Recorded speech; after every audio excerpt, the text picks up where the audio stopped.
Welcome to Whisper's Secrets. Don't forget to subscribe, like, and hit the bell so you never miss a secret. Part 1, The Arrival. The bus hissed to a stop at the curb, its steel body wheezing like something long past due. Thomas Bryant stepped down onto the pavement with a duffel bag slung over one shoulder and a body that felt older than its years.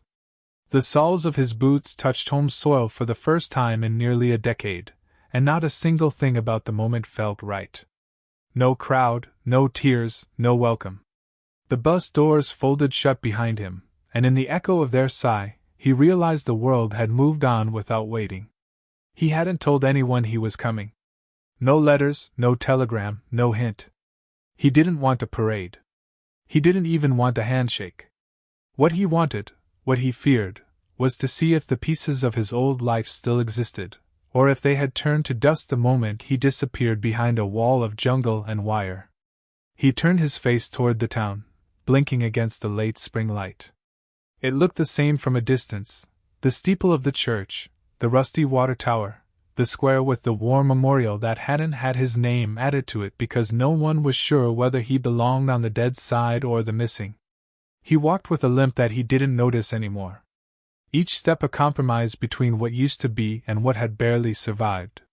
What most people didn't understand, what no one could unless they'd seen it with their own eyes, was that Vietnam hadn't ended for him when the war ended.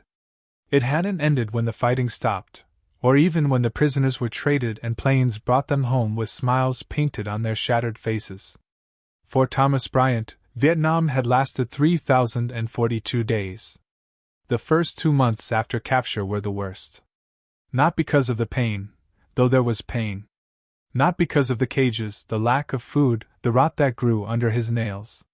It was the not knowing. Not knowing if anyone even realized he was gone. Not knowing if anyone cared. They kept him alone at first, in a bamboo box with barely enough room to sit up. When it rained, the water filled the bottom until his legs were submerged. Mosquitoes swarmed in clouds so thick he swore he could choke on them. When it didn't rain, the heat made his skin crack and peel. The guards didn't speak English. Or maybe they did and just never used it. Eventually they moved him to a shared cage. There were 5 of them at one point. Later 3. Then 2. Then just him. He forgot how to speak without whispering. Forgot the sound of his own voice unless he was praying or reciting old baseball stats to keep his memory from slipping into the red fog. They beat him sometimes. Other times they didn't have to. Hunger did the work for them. He weighed 118 pounds when they pulled him out of that jungle. 5'9", once a linebacker, now nothing but bones and eyes. He'd spent so long in darkness that sunlight made him nauseous. He spent so long in silence that conversation felt violent. He spent so long thinking about home that now, standing in front of it, he wasn't sure he could knock. It was a white 2-story house at the end of a cul-de-sac, half hidden by an oak tree that had doubled in size since the day he left. The mailbox still had their name on it, Bryant in black vinyl letters, faded but legible. The curtains were drawn. A child's bicycle leaned against the porch railing. His son's bike. Or rather, the son he hadn't met. Eli was born 6 weeks after Tom's plane went down. Tom had seen the photo, just one, smuggled into the prison camp by a Red Cross worker with too much heart and too little caution. In the picture, Janie was holding the baby on a checkered blanket, both of them smiling. That image had kept him alive more than food ever did. He stepped onto the porch. The boards creaked like they remembered him, then thought better of it. He lifted his hand, hesitated, then knocked. Once. Twice. Then a third time, softer. His knuckles left faint prints in the wood. A shadow moved behind the curtain. The door opened. She didn't scream. Didn't cry.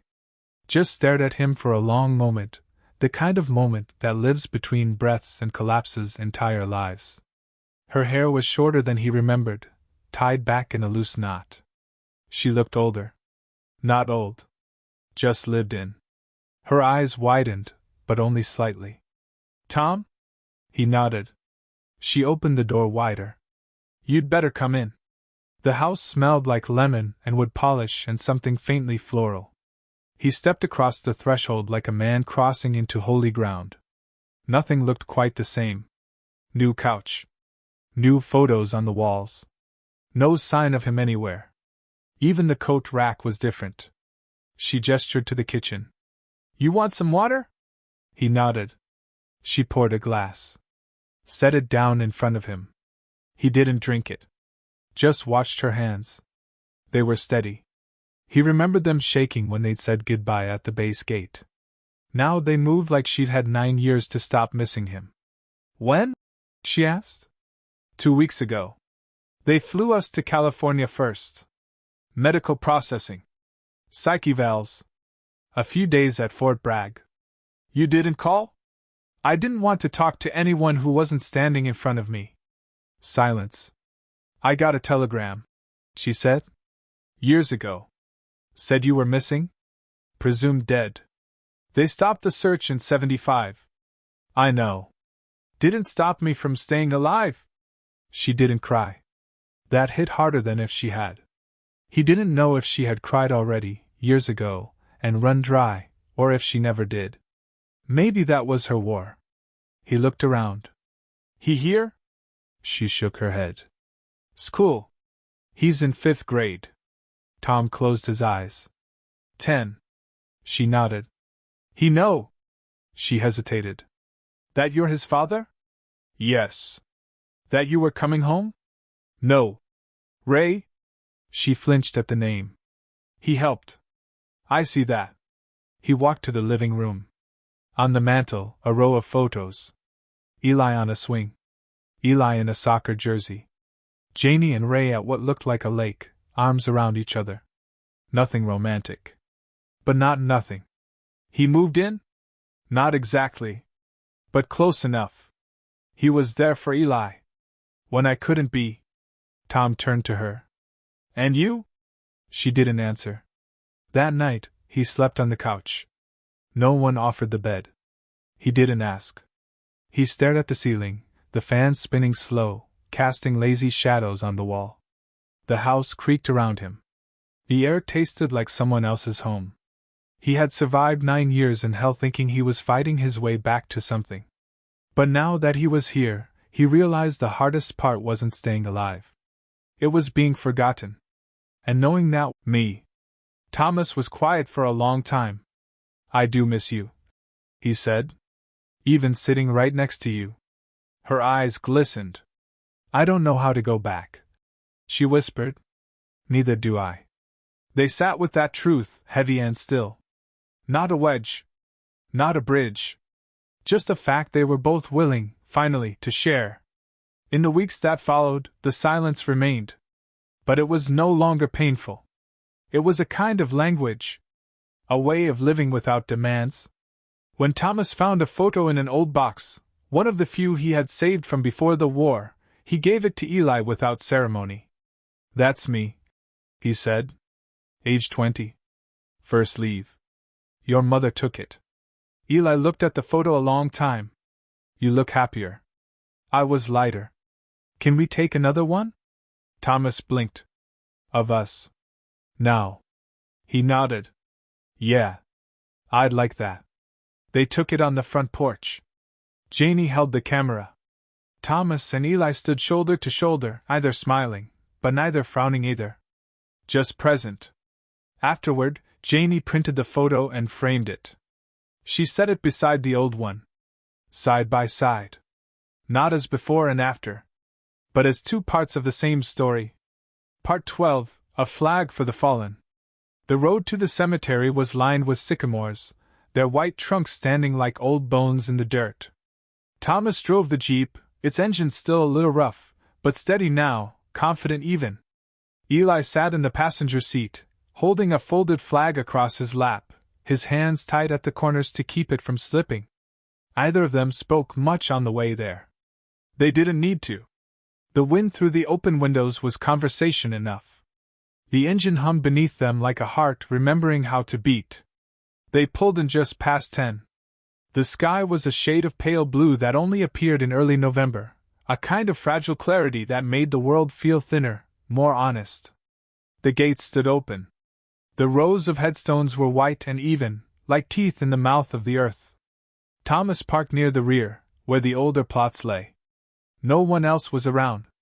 Veterans Day had come and gone a week ago. There were still a few flags stuck into the soil, faded now, edges frayed. He stepped out slowly. The crunch of gravel under his boots. Eli followed, holding the flag with more reverence than most grown men. Thomas didn't need to tell him how to act. The boy understood without being taught. They walked in silence between the markers. Thomas counted them off in his head. Jenkins, Carter, Race, Washington, Leduc. Names that echoed down the corridor of his memory like roll call in the dark. Men he'd eaten with, bled with, prayed with, watched die. He stopped in front of a stone with no name. Just a number. Just a date. Just unknown, 1971. Thomas exhaled, the breath long and slow. They buried them here when they couldn't identify the bodies, he said quietly. Or when there was too little left to send home. Eli didn't respond. Just stood beside him. Thomas reached into the inside pocket of his jacket and pulled out a small photo, creased, the corners rounded from time. It showed 4 men in a jungle clearing, shirtless, laughing, arms over shoulders. Behind them, a helicopter kicked up dust. He pressed the photo against the stone for a moment. Then tucked it beneath the edge of the grass. You knew them? Eli asked. I knew all of them. Thomas turned and walked 2 rows over.